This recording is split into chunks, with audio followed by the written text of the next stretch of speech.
he is asking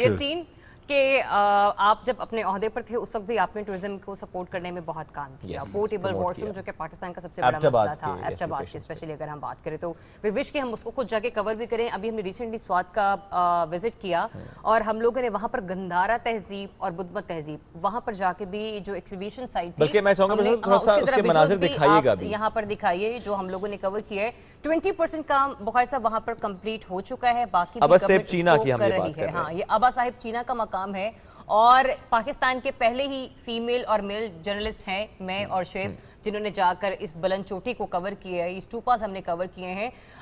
یہ بتائیے کہ آپ کے دور میں کیا کچھ کام رہا اور ہم امید کرتے ہیں کہ جب بھی آپ جلدی عہدہ سنبھالیں تو اس وقت ہم لوگ کیا فیوچر پلاننگ میں دیکھ رہے ہیں؟ دیکھیں کے پی میں خاص طور پہ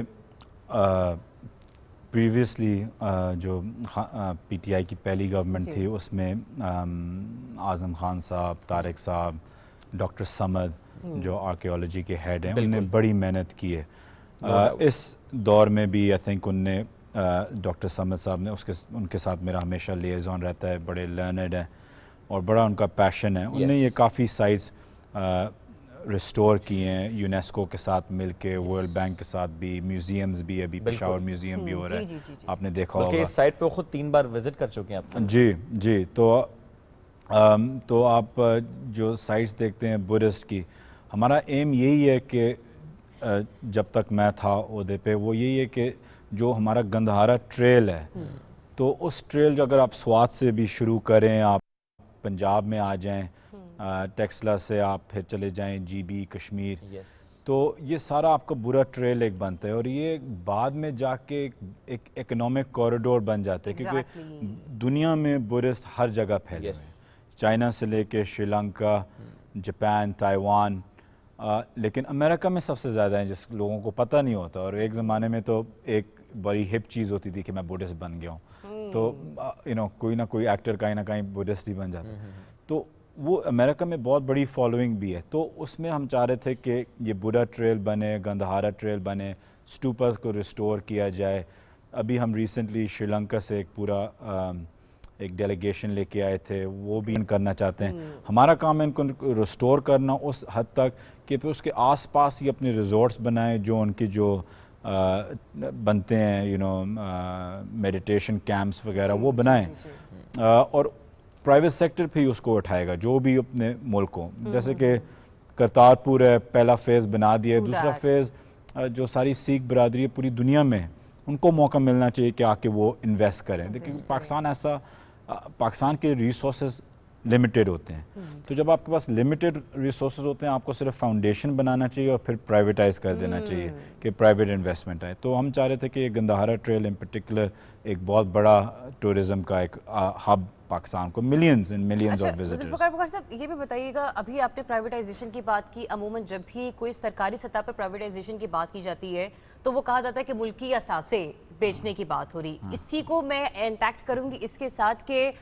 جب آپ بات کرتے ہیں, یہ ہم لوگوں نے گندھارا تہذیب کے حوالے سے بھی بات کری, ٹورزم پر پہلے کسی بھی گورنمنٹ نے کام نہیں کیا. پی ٹی آئی گورنمنٹ کا وہ ایسا کون سا ویژن تھا کہ جس میں آپ نے بھی ٹورزم کو اتنا پروموٹ کیا؟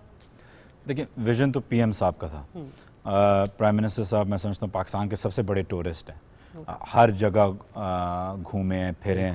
میں خوش نصیب ہوں ایک لحاظ سے کہ جب میں لندن ہوتا تھا تو جب ان کو زیادہ ٹریکنگ کرنی ہوتی تھی تو وہ کہتے تھے کہ میں ایک ہفتے کے لیے آیا تھا, پھر ہم نے پورا کوہستان وغیرہ وہاں ٹریکنگ, جب لال گاہ آبشار بھی گئے تھے جی وہاں بھی, ان کی وجہ سے پھر میں کہتا ہوں پورا پاکستان اس خواہش میں تھا کہ پہنچے دیکھے وہ لال گاہ آبشار, بالکل, اور پالیس اور وغیرہ ہم سب نے ہم نے وزٹ کیا.